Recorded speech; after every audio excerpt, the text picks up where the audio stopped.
जंगल में बहुत ज़्यादा डर का माहौल था क्योंकि जंगल में एक खौफनाक भेड़िया आ गया था जिसको सारे जानवरों ने देखा था और अब वो सारे जानवर बहुत ज़्यादा डर रहे थे। वो कह रहे थे कि शेर से भी ज़्यादा खतरनाक भेड़िया आ चुका है जंगल।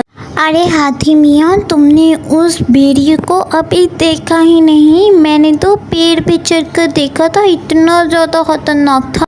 फिर ये बात शेर तक पहुंच जाती है। शेर इस बात को सुनकर थोड़ा हैरान होता है और सोचने लगता है, अरे मुझसे भी ज़्यादा ताकतवर कोई जानवर हो ही नहीं सकता। अब ये जंगल वाले किसी और से डरने लग पड़े हैं। वो भेड़िया मुझसे हार जाता है। आज मैं उस भेड़िए का काम तमाम कर ही दूंगा।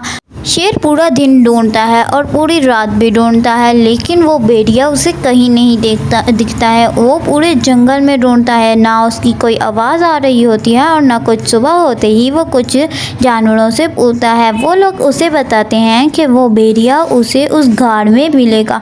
वो भेड़िया अक्सर वहीं पर जाते हुए देखा गया है।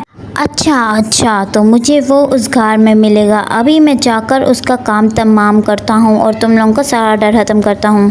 फिर शेर उस गाड़ में चले जाता है, लेकिन वहाँ पर भेड़िया है ही नहीं था। शेर सोचता है कि कुछ देर वहाँ पर रुककर इंतज़ार कर ले और फिर वो एक पत्थर के पीछे छुप जाता है। थोड़ी देर बाद भेड़िया वहाँ पर आ जाता है और कुछ कहने लगता है, अरे ये तो बहुत अच्छा हुआ, मुझे सर्कस वाले से इतनी अच्छी ड्रेस मिल गई। और अब सब लोग बहुत ज़्यादा हैरान होते हैं। असल में तो मैं एक कुत्ता हूँ। अब ये ड्रेस उतार कर रख देता हूँ और आराम से सो जाता हूँ, वरना इसके साथ इसको पहनकर इतनी अच्छी नींद नहीं आती है। पहले तो शेर उस भेड़िए को देखकर डर जाता है, लेकिन जब उसकी बातें सुनता है तो वो उसके सामने आकर उसे खा जाता है और फिर सारे जंगल वाले उसका शुक्रिया अदा करते हैं।